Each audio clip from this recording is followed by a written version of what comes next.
अनुच्छेद क्रमांक 14 ते 18 समानतेचा हक्क. मूलभूत हक्कांपैकी काही महत्त्वाचे हक्क.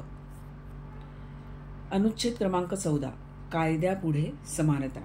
अनुच्छेद क्रमांक 14 काय सांगतो की आपल्या भारतामध्ये कुठल्याही व्यक्तीस कायद्यापुढे किंवा कुठलीही व्यक्ती ही कायद्यापुढे समान आहे, किंवा आपण असंही म्हणू शकतो की प्रत्येक व्यक्तीला कायद्याने समान संरक्षण दिलेले आहे. कुठल्याही व्यक्तीला कायद्याचं समान संरक्षण नाकारलेलं नाही. अनुच्छेद क्रमांक 14.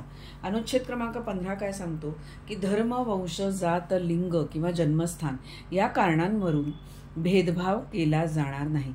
म्हणजे आपल्या भारतामध्ये कोणत्याही व्यक्तीस, कोणत्याही नागरिकास दुकानं, सार्वजनिक उपहारगृह, हॉटेल्स, सार्वजनिक करमणुकीची स्थानं यात प्रवेश करणं किंवा पूर्णपणे किंवा काही अंशी राज्याच्या निधीतून देखभाल करण्यात येणाऱ्या पैशांनी किंवा सर्वसाधारण जनतेच्या उपयोगाकरता खास नेमून दिलेल्या अशा ज्या विहिरी आहेत, तलाव आहेत किंवा घाट आहेत, रस्ते आहेत किंवा सार्वजनिक वापरांच्या ज्या जागा आहेत यांचा वापर करणं यावर मनाई घातली जाणार नाही.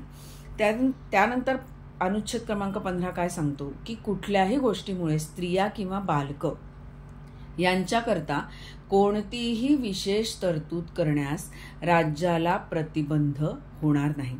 त्यापुढे काय सांगतो अनुच्छेद 15 की कुठल्याही गोष्टीमुळे नागरिकांच्या सामाजिक आणि शैक्षणिक दृष्ट्या मागासलेला जो वर्ग आहे त्याच्या उन्नतीकरता किंवा अनुसूचित जाती आणि जमातींकरता कुठलीही विशेष तरतूद जर करायची असेल तर त्यासाठी प्रतिबंध घातला जाणार नाही.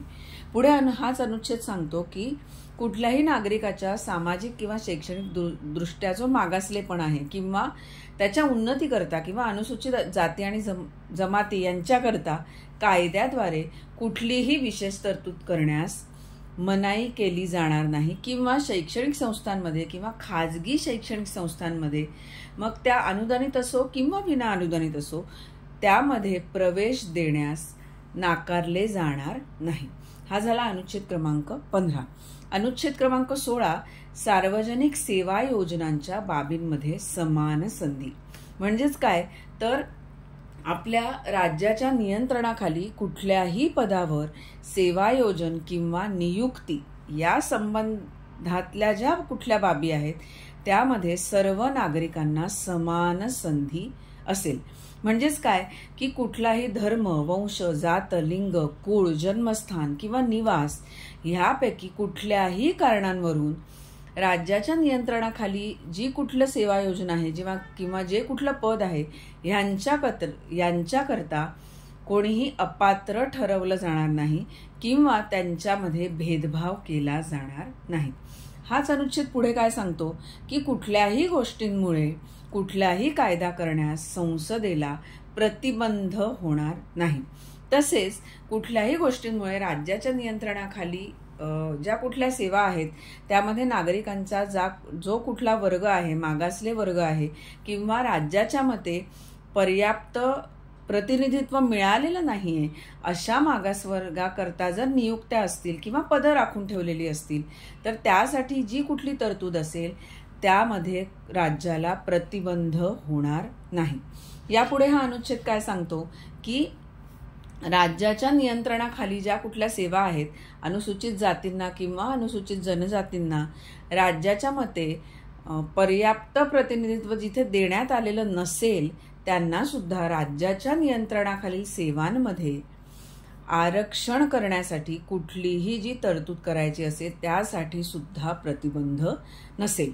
पुढे हाच अनुच्छेद सांगतो की आरक्षणाखाली केलेल्या कुठल्याही तरतुदीनुसार एखाद्या वर्षात जर भरण्यासाठी राखून ठेवलेली कुठली पदं असतील किंवा रिक्त जागा राहिलेल्या असतील तर अशा जागांच्या बाबतीत सुद्धा पुढील कोणत्याही वर्षात किंवा अनेक वर्षांमध्ये जर जागा रिक्त भरायच्या असतील तर एक स्वतंत्र वर्ग म्हणून विचारात घेण्यास राज्याला प्रतिबंध होणार नाही. आणि शिवाय अशा वर्गातील ज्या रिक्त जागा असतील ज्या वर्षामध्ये त्या भरण्यात येतील त्या वर्षामध्ये सुद्धा रिक्त जागांसाठी 50% इतकी आरक्षणाची मर्यादा ठरवण्याकरता त्या वर्षातील इतर रिक्त जागांसोबत सुद्धा जमेस धरल्या जाणार नाही.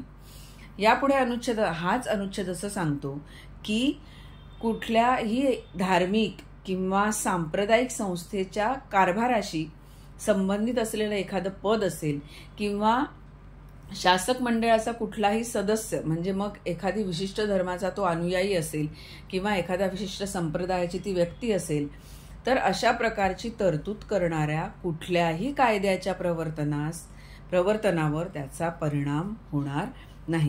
पुढे आहे अनुच्छेद क्रमांक 17. अनुच्छेद क्रमांक 17 काय सांगतो तर या अनुच्छेदाद्वारे अस्पृश्यता नष्ट करण्यात आलेली आहे. म्हणजेच काय की अस्पृश्यता नष्ट करण्यात आलेली असून तिथे जर कुठल्याही स्वरूपातील आचरण, त्या संबंधातील कुठल्याही स्वरूपातलं जे आचरण असेल ते सुद्धा निषिद्ध करण्यात आलं आहे.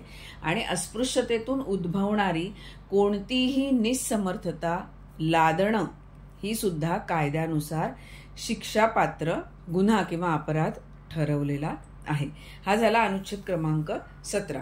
अनुच्छेद क्रमांक 18 द्वारे सगळे किताब नष्ट करण्यात आलेले आहेत. म्हणजेच काय की सेनाविषयक किंवा विद्याविषयक जे मानविशेष नाही आहेत, म्हणजे ज्याला आपण म्हणतो की कमांडर असेल, लेफ्टनंट असेल किंवा PhD असेल, या व्यतिरिक्त कुठलेही किताब राज्याकडून प्रदान केले जाणार नाहीत.